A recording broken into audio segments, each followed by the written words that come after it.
Well, let's talk about this space, this 5,000 acres that you chose. Why did you choose it? When did you come upon it, this area? I came upon it in the 50s when I was going to school in Colorado. I grew up in California and I was traveling back and forth, and I used to like to explore. I still do. But I just found this canyon by exploration, and I was looking for shortcuts, just different routes going back and forth to Colorado.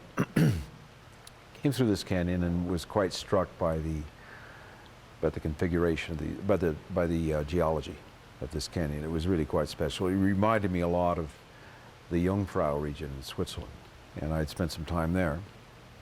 I like to climb, I like the outdoors, and from the time I was pretty young, I had it in my mind that I would someday want to have a little piece of land somewhere in the mountains.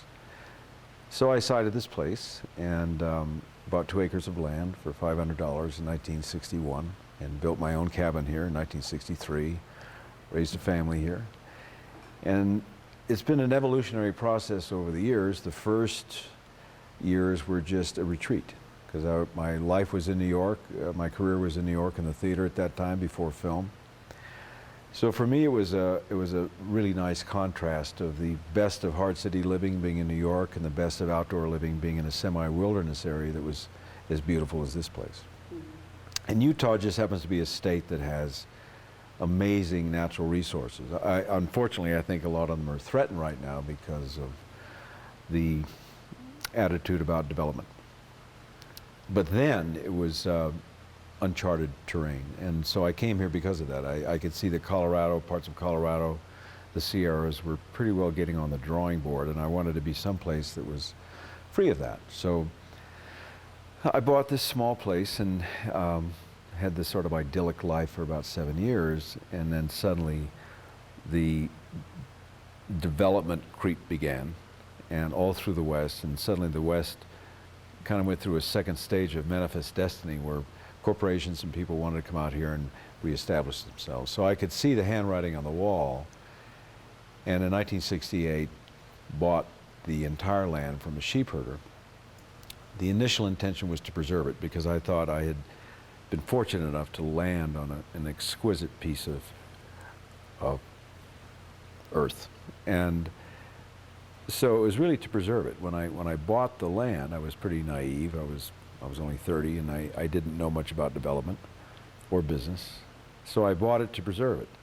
Then I realized that was easier said than done. So I had to put something in place to make payments and so on. And that is what started Sundance. So in the first 10 years, there was no development here at all because the point was to preserve it. So when I say evolution, it went from a very pure ambition to preserve something to needing to put something in place that would generate revenue in order to make the payments.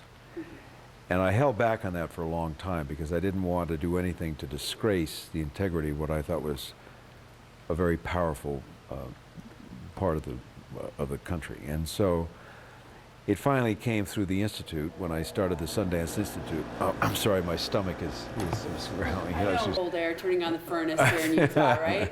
We'll blame the meteorologist on that one. Obviously, we got a lot of stuff to work out yet, but I mean. But you're moving along. Yeah. So your mission statement, as I understand it, is really to combine the environment and preserve the environment, but also add the arts. And of course, you've done that with the theater. And what kind of a feeling do you want people to come away with when they come here to ski and to stay and to take part in the activities here? Well, what I want, there's a wonderful saying by Walt Whitman that you should loaf and invite your soul. Well, I don't know about loafing, but I think it's important in the age we live in with there's such a fury around the assault on the senses of images and so on, that there needs to be a place for just digesting life in its natural form. And because the natural resources, I think, are important to preserve, not only for our time on Earth, but our children and theirs, the future generations, and because development is so rampant in our country at the moment, I'm concerned that there won't be much left in the future. So Sundance is really a commitment to combine 3 things. One, the land that I tried to preserve for a long time, finally found something to put in place that would be harmonious with land preservation, which was the arts. So that was with the Institute. And that went for a while, and I suddenly realized that there was beginning to shape a concept that would be perhaps a paradigm for the future against what was going on around us, which is, in many cases, overdevelopment. And if that were to continue, then places like national parks, places to retreat and just be with nature and enjoy the power of that. And how important that is just to the soul. That I could combine three things: environment, art, culture, and commerce. Because without commerce, you can't pay for anything. Mm-hmm. But I felt that rather than being naked and exploitive with commerce, that perhaps commerce could come from something unique, which is you take the environment, you take art and culture, and you put them together, and you create a kind of haven where people can live and work and still experience the environment in its natural state. So basically, you can call it a mission, you can call it a vision, whatever. The idea behind Sundance was to create a place that could be shared with people, mm-hmm. where they could come and experience this if we did it right. So that's basically what Sundance is. What do you think about this? What do you think about this spotlight that is on Utah right now? Because of course the Olympics are here. What are your feelings toward that? I mean, how do you feel it's going to reflect in the future? Well, there's the future of the Olympics, and then there's maybe the future of Utah. I think it's been a great boon for Utah. They've wanted this for so long, and so they deserve a lot of credit for getting it. And they certainly worked hard to get it.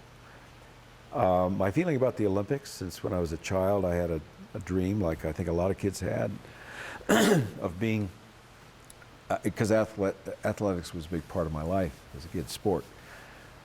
I always dreamed of being in the decathlon events. And so sport is important to me.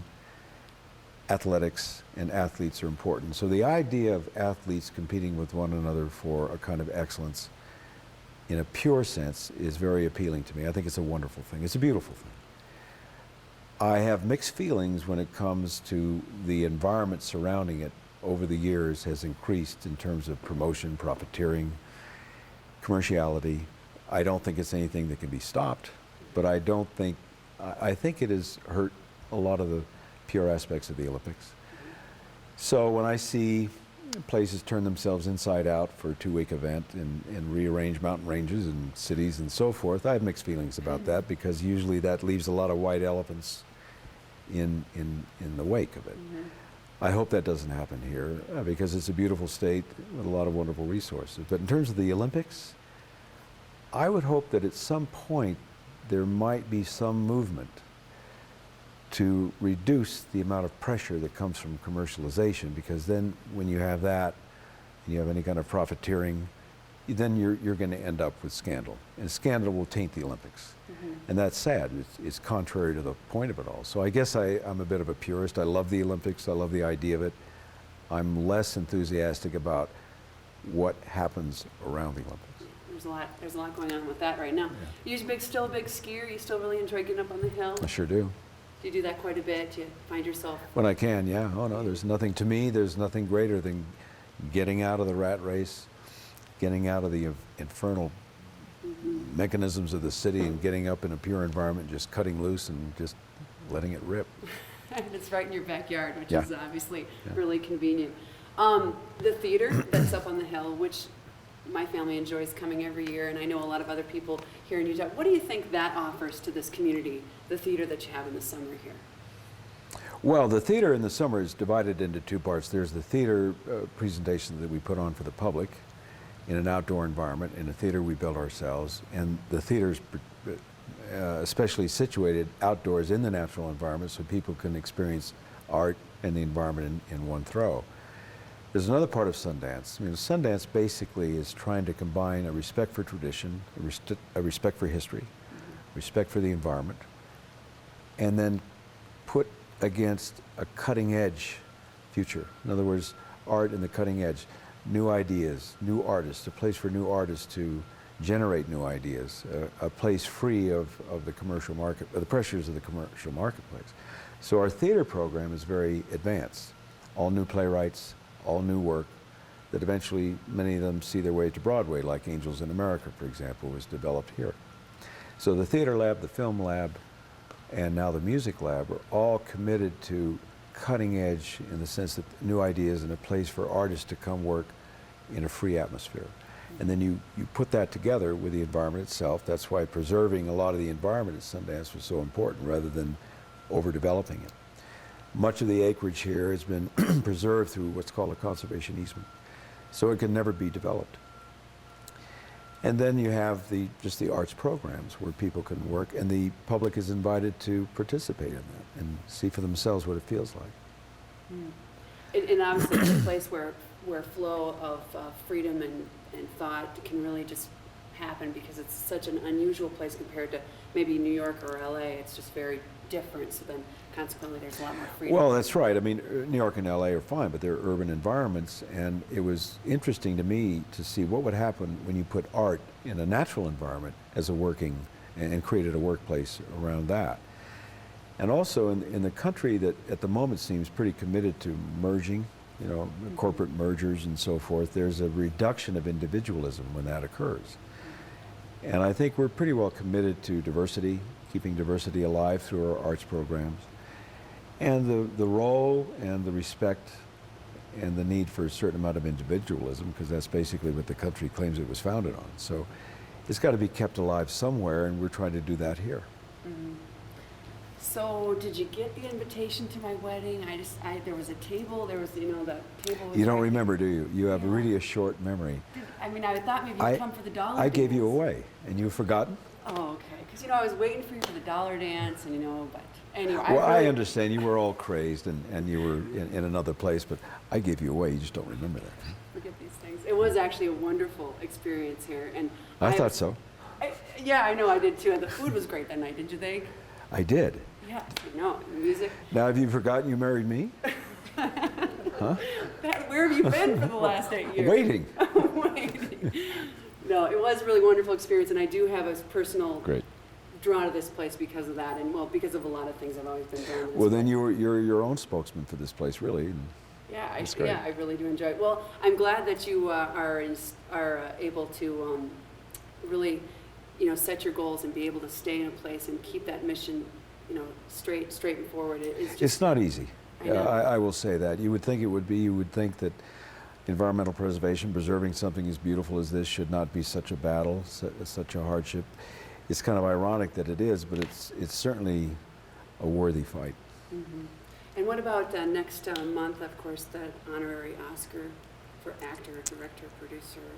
What do you think about that? Nice. Yeah, exciting? Nice. Do you usually go normally? No. I didn't think so. No.